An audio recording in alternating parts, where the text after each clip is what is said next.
You are watching Street Hoops, and trust me, you need to stick around for this one. I'm Dre Fiber, and tonight we're breaking down one of the biggest Indiana Fever wins of the 2026 WNBA season. On paper, it looks simple. Indiana Fever 83, Atlanta Dream 71. But that final score barely scratches the surface of what actually happened. This game was about far more than basketball. It was about resilience. It was about leadership. It was about answering critics. And it was about a team that spent an entire week under intense public scrutiny finding a way to respond when it mattered most. Before we get into the incredible performances, let's talk about the context, because context matters. The Fever entered this game carrying a lot of baggage. Just days earlier, Indiana suffered a frustrating loss in Portland. During that game, television cameras captured what appeared to be a heated exchange between Caitlin Clark and head coach Stephanie White on the sideline. As expected, social media exploded. Suddenly, everyone had an opinion. National media outlets were questioning the chemistry inside the organization. Analysts debated whether there were growing tensions between Clark and the coaching staff. Fans wondered if deeper problems were developing behind the scenes. For nearly an entire week, the conversation surrounding Indiana wasn't about basketball. It was about drama. To their credit, the Fever didn't run from the noise. Reports indicated the team held meetings, addressed concerns internally, and focused on moving forward. Instead of responding through interviews and social media posts, they chose to answer on the court. And on Thursday night, they delivered. Indiana played arguably its most complete game of the season. They defended with intensity. They executed offensively. They controlled the pace. Most importantly, they looked united. Holding Atlanta to just 71 points represented one of the Dream's lowest offensive outputs of the year. Every player seemed locked in. Every possession felt purposeful. This was the response fans had been waiting to see. Now, let's talk about the star of the night. Kelsey Mitchell was absolutely sensational. The veteran guard finished with 25 points while shooting an incredible 11 for 15 from the field. She knocked down 3 of her 4 attempts from beyond the arc and added 2 assists and 2 steals. Those numbers are impressive enough on their own, but they don't fully capture how dominant she was when the game hung in the balance. The defining stretch came during the third quarter. Atlanta had slowly erased Indiana's halftime advantage and eventually grabbed a narrow 43-42 lead. Momentum was shifting. The Dream were gaining confidence. The Fever suddenly looked vulnerable. Then Kelsey Mitchell took over. Over a span of just a few minutes, she personally ripped the game away from Atlanta. Mitchell scored 11 consecutive points for Indiana. Not 11 points by the team. 11 points by herself. Shot after shot found the bottom of the net. The Fever turned a 1-point deficit into a commanding double-digit lead almost instantly. What looked like a potential battle became complete control. Atlanta never recovered. That stretch wasn't just great offense. It was a superstar recognizing the moment and refusing to let her team lose. As remarkable as that run was, something even bigger happened during the process. Mitchell reached a historic milestone. She scored her 5,000th career point, becoming only the second player in Indiana Fever franchise history to accomplish the feat. The only other player to reach that number? Tamika Catchings. That's elite company. What's funny is that the milestone almost passed without celebration. Mitchell scored the basket, and instead of allowing the moment to breathe, Atlanta immediately pushed the ball up the floor. There was no pause, no acknowledgement, no opportunity for the crowd to fully appreciate what had just happened. And that's when Mitchell delivered the perfect response. On the very next possession, she jumped into the passing lane, stole the ball, raced down the court, and buried a transition three-pointer. It felt like a statement. If nobody was going to celebrate the milestone, she'd simply add 3 more points to it. That's the mentality of a winner. Mitchell wasn't interested in ceremonies. She wasn't looking for applause. She was focused on securing a victory. That competitive mindset has been one of the driving forces behind Indiana's success this season. And while Mitchell's heroics deserved every headline, she wasn't the only reason Indiana won. The Fever played as a complete team. The defense was aggressive from the opening tip. Rotations were sharper. Communication was noticeably better. Players fought through screens, contested shots, and made life difficult for Atlanta all night long. The offensive flow looked cleaner as well. The ball moved with purpose. Players trusted one another. Possessions didn't feel forced. Instead of relying on individual heroics, Indiana consistently generated quality looks throughout the game. Most importantly, the team looked connected. After an entire week of questions about chemistry and leadership, that might have been the most encouraging sign of all. This wasn't a fractured locker room. This wasn't a team falling apart. This was a group that responded to adversity exactly the way championship caliber teams are supposed to respond, by winning, and by winning together. That's why this game mattered. The final score will go into the standings as just another victory. But anyone who watched knows it was much more than that. It was a statement to the league. It was a statement to the media. And it was a statement to every fan who questioned whether this team could rise above the noise. On Thursday night, the Indiana Fever answered every question. Now, I want to hear from you. Was this the best Fever performance of the season so far? How impressed were you by Kelsey Mitchell's historic night? And do you think this game marks a turning point for Indiana moving forward? Drop your thoughts in the comments below. If you're enjoying the coverage, make sure to like the video, subscribe to Street Hoops, and turn on notifications because this season is getting more interesting by the day. I'm Dre Fiber, and I'll see you in the next one. Let me say this as clearly as possible. Kelsey Mitchell has officially placed herself in rare company. Reaching 5,000 career points is not just another statistic. It is a milestone that represents years of consistency, toughness, and elite production at the highest level. On Thursday night, she joined one of the greatest players in franchise history, and she did it while helping guide her team through one of the most emotionally challenging weeks of the entire season. If that accomplishment doesn't earn her more respect across the basketball world, then honestly, I don't know what will. What impressed me even more was her reaction afterward. When reporters asked about the milestone, she didn't talk about herself. She didn't celebrate personal achievements. Instead, she gave credit to her teammates and said she is only as good as the people around her. That right there is leadership. That is why her teammates trust her. That is why Indiana fans embrace her. And that is why Kelsey Mitchell continues to be one of the most respected voices inside that locker room. Now let's shift our attention to another player who deserves a tremendous amount of praise after Thursday night's performance. Aaliyah Boston was outstanding. Her final stat line showed 19 points, 7 rebounds, and 3 blocks. But even those numbers failed to tell the full story of how impactful she was throughout the game. The biggest development came from beyond the three-point line. Boston knocked down 3 three-pointers, setting a new career high. Think about what that means for opposing defenses. For years, teams have been forced to account for Boston's strength inside the paint. She can score with her back to the basket, finish through contact, and dominate around the rim. Defenders already have enough problems dealing with her physical presence. Now imagine adding a reliable outside shot to that package. Suddenly, defenders can no longer sag off and wait for her near the basket. If they give her space, she can punish them from deep. If they close out aggressively, she has lanes to attack and opportunities to create for teammates. That creates an entirely new set of problems for every defense Indiana faces moving forward. What makes Boston truly special, though, is that her value extends far beyond scoring. Her basketball IQ continues to separate her from so many players at her position. The passing was excellent once again. Her ability to read double teams and find open teammates remains elite. Her timing on cut screens and defensive rotations constantly puts her in the right place at the right time. In my view, she has become the best passing center in the WNBA. And now that she is stretching defenses from the perimeter, her overall game becomes even more dangerous. I've seen plenty of debates over the last couple of years about who deserves to be called the league's best center. There are certainly several talented players worthy of that conversation.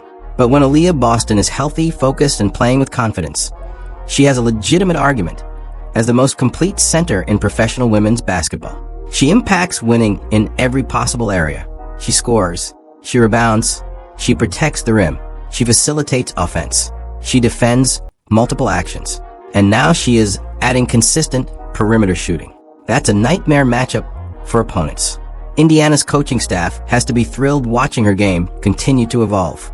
Now let's talk about one of the younger contributors who continues to impress every time she steps onto the floor. Raven Johnson. Every week, she looks more comfortable. Every week, she looks more confident. And every week her role continues to grow. Thursday night was another example of why the Fever organization is excited about her future. She brought energy. She brought defensive intensity. She competed on every possession.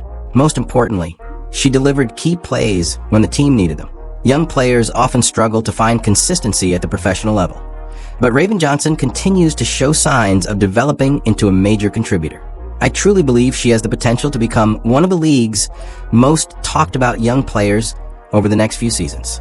Her athleticism, confidence, and willingness to do the little things make her an ideal fit for this roster. As her experience grows, so will her impact. The Fever also received valuable contributions throughout the rotation. Tammy Hines-Allen provided toughness and physicality off the bench. Her defensive activity created problems for Atlanta, and her energy helped maintain momentum during critical stretches. Sophie Cunningham once again delivered exactly what fans have come to expect. She played with intensity, attacked every possession, and brought the competitive edge that has made her such a popular figure among Fever supporters. Lexi Hull contributed. Monique Billings contributed. The entire roster found ways to help, and that is one of the most encouraging takeaways from this victory. This was not a game won by one superstar carrying the entire load. This was a complete team effort. Multiple players stepped up. Multiple players delivered big moments. Multiple players made winning plays. That is the formula successful teams rely on over the course of a long season. Now, before we move on, let's address the officiating, because I want to approach this conversation fairly. I'm not somebody who blames referees every time things go wrong. When Indiana plays poorly, I'll say they played poorly. When Caitlin Clark struggles, I'll acknowledge it.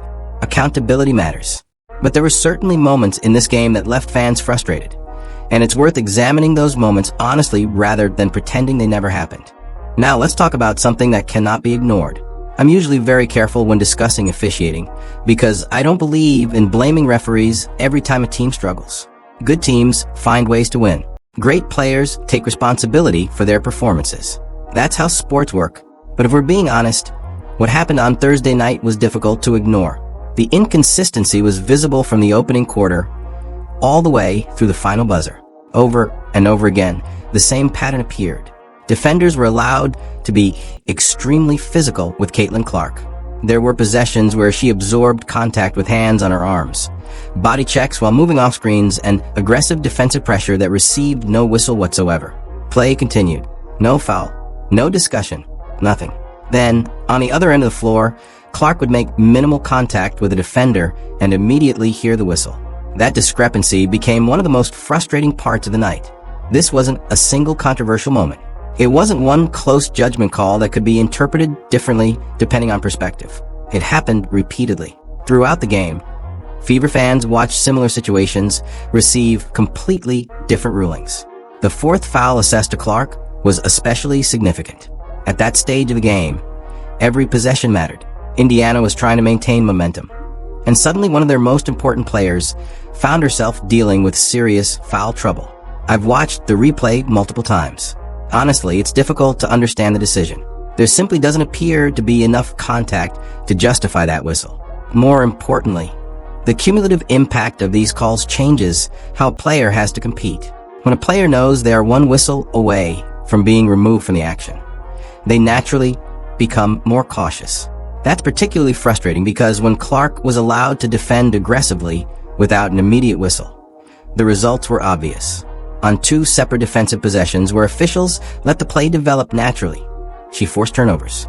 2 opportunities, 2 defensive plays, 2 positive outcomes. That tells you something important. When she can play freely and trust the officiating environment, she is capable of creating real defensive pressure. Clark wasn't the only Fever player affected. Raven Johnson also found herself dealing with calls that left players, coaches, and fans scratching their heads. Several whistles appeared disconnected from what was actually happening on the floor. Aaliyah Boston experienced similar frustrations late in the game during a sequence that generated visible reactions from both benches.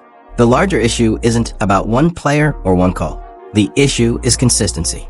The level of talent in the WNBA continues to rise every season. The quality of competition has never been higher. As the league continues to grow, maintaining consistent officiating standards becomes increasingly important.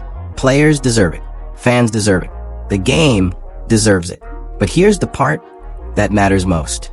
Indiana won anyway, despite the whistles, despite the frustration, despite the momentum swings, despite everything. They beat a talented Atlanta Dream team by 12 points. They executed offensively. They defended with discipline. They stayed composed when circumstances became frustrating. And that says a lot about the maturity of this basketball team. Because good teams can win when things go their way. The best teams find ways to win when they don't. Now let's move to what might be the most incredible story of the entire night. The story behind the story. The detail that transformed an impressive win into something unforgettable. At halftime, Caitlin Clark was physically sick. Not tired. Not dealing with cramps. Not fighting through minor discomfort.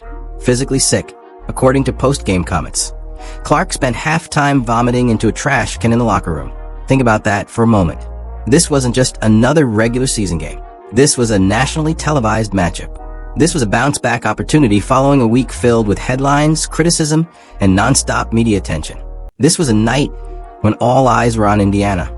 And while everybody in the arena was focused on basketball, Clark was dealing with an entirely different battle. Many athletes would have struggled to return. Some wouldn't have returned at all. Instead, she came back onto the court and continued competing. When the final buzzer sounded, she had finished with 17 points, 8 assists, and 7 rebounds. That's remarkable. Not because of the statistics alone, because of the circumstances. After the game, Clark addressed the situation with the same straightforward personality fans have come to expect from her. She explained that the illness seemed to arrive unexpectedly during halftime. She wasn't listed on any injury report. She hadn't shown obvious symptoms during the first half. Everything seemed normal until the break. Trying to keep her energy levels up, she attempted to eat some applesauce. Her body immediately rejected it.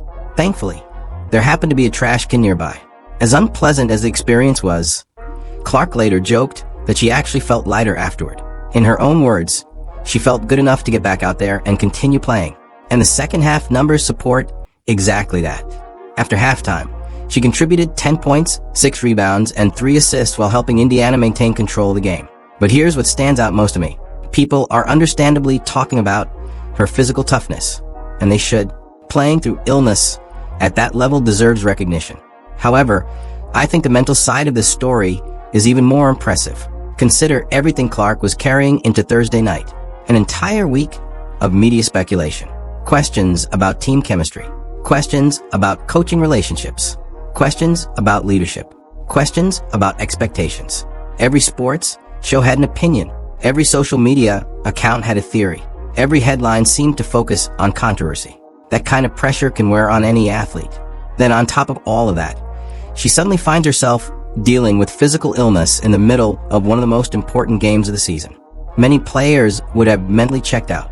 Many players would have struggled to recover emotionally. Instead, she returned to the floor, ran the offense, created opportunities for teammates, and helped guide her team to one of its most complete victories of the year. That's not just physical toughness. That's mental resilience. And sometimes those qualities are every bit as valuable as points, assists, and rebounds. The conversation around Caitlin Clark over the last week has been relentless.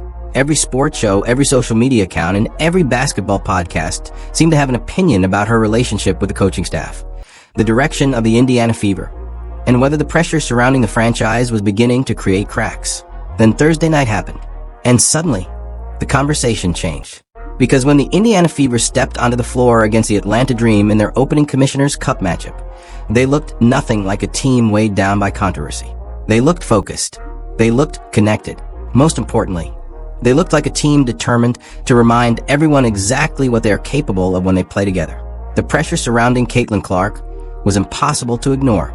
Questions about her relationship with head coach Stephanie White had dominated headlines after the Fever's loss in Portland. Every camera angle was analyzed. Every sideline interaction became a national talking point. Then came another challenge. At halftime of Thursday's game, Clark became physically ill. Most players would have used that as an understandable reason to take a step back. Nobody would have questioned it. Nobody would have blamed her. Instead, she came back onto the floor and continued running Indiana's offense with the same determination that has defined her entire career. That tells you everything you need to know about her mentality. Elite athletes are not defined solely by talent. Every player in the WNBA is talented. What separates the best from everyone else is the ability to perform when circumstances are working against them. Clark demonstrated that once again. After halftime, she helped guide the Fever offense with confidence and composure. finishing the night with a strong all-around performance while helping Indiana maintain control of the game. But while Clark's resilience became one of the biggest storylines, she was not the only reason Indiana won. The player who completely took over the game was Kelsey Mitchell. Mitchell delivered one of the most dominant scoring performances of the season, finishing with 25 points while shooting at an incredible efficiency level. Every time Atlanta threatened to gain momentum, Mitchell answered. The most important stretch came during the third quarter, after Atlanta erased much of Indiana's lead and briefly grabbed control of the game. Mitchell responded with an explosive scoring run that completely shifted the momentum. In just a few minutes, she turned a tense contest into a comfortable Fever advantage. The timing made it even more special because Mitchell reached the 5,000-point milestone for her career during the game. That achievement places her in rare company in franchise history and further solidifies her legacy as one of the greatest players ever to wear an Indiana Fever uniform. What makes Mitchell so valuable is not just her scoring ability. It is her professionalism, leadership, and consistency. Even after reaching a major career milestone, she immediately shifted attention toward her teammates and the collective success of the group. Championship teams need players like that. They also need stars like Aaliyah Boston. Boston continued her evolution into one of the league's most complete players, contributing on both ends of the floor while stretching Atlanta's defense in ways that few centers can. Her ability to score inside has always been obvious. What makes her increasingly dangerous is the growth of her perimeter game. When opposing defenses are forced to respect her outside shooting, it creates an entirely different set of problems. Defenders can no longer simply crowd the paint and focus on limiting her post touches. Now they have to guard every inch of the floor. That versatility creates opportunities for everyone around her. Boston's defensive presence was equally important. She controlled the paint, disrupted Atlanta's rhythm, and helped establish the physical identity that Indiana maintained throughout the night. The Fever's defense deserves significant credit overall. Coming into the game, defensive consistency had been one of the biggest concerns surrounding the team. Against Atlanta, however, they delivered one of their strongest defensive performances of the season. Rotations were sharper, communication was better, rebounding effort improved. The collective energy level never dipped. Indiana forced turnovers, contested shots, and prevented Atlanta from finding any sustained defensive rhythm.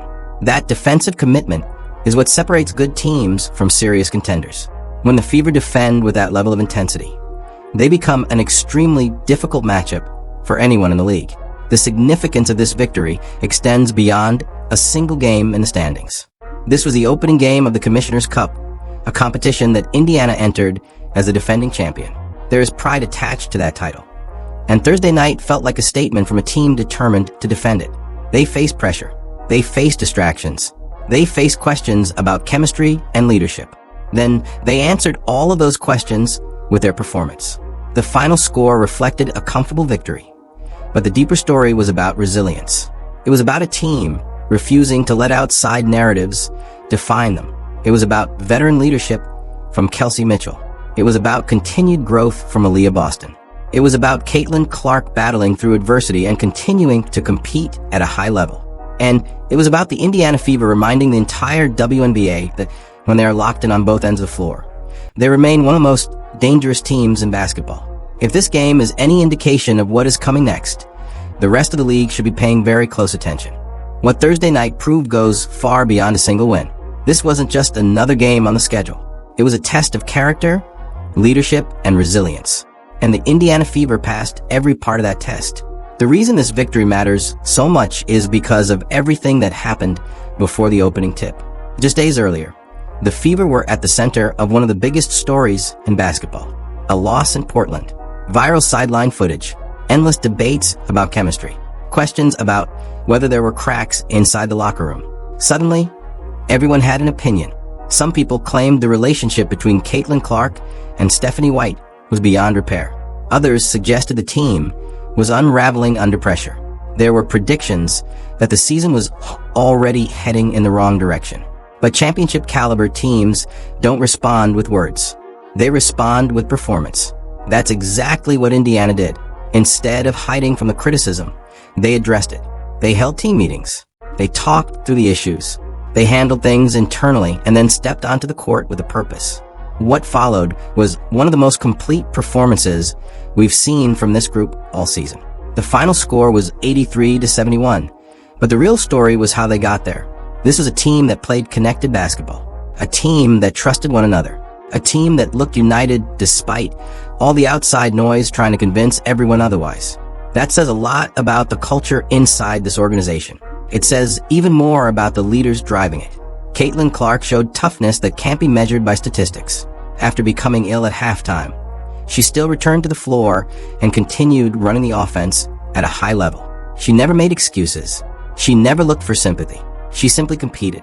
That mindset spreads throughout a locker room. Kelsey Mitchell continued proving why she deserves far more national recognition than she receives.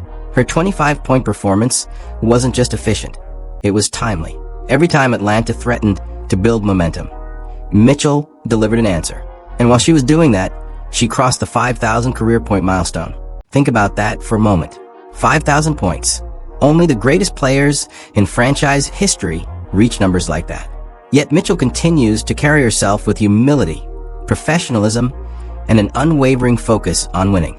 Then there's Aaliyah Boston. Her performance may have been the most encouraging development of the entire night. 19 points, 3 blocks, multiple three-pointers. If Boston continues expanding her range while maintaining everything she already brings as a defender, rebounder, and playmaker, the Fever become exponentially more difficult to defend. Opposing teams are already struggling to contain Clark's playmaking and Mitchell's scoring. Now they have to worry about a center stretching the floor and punishing defenses from every area of the court. That's a dangerous formula. The defensive effort may have been the biggest statement of all. This has been an area where Indiana has searched for consistency throughout the season. Against Atlanta, they found it. Rotations were sharper.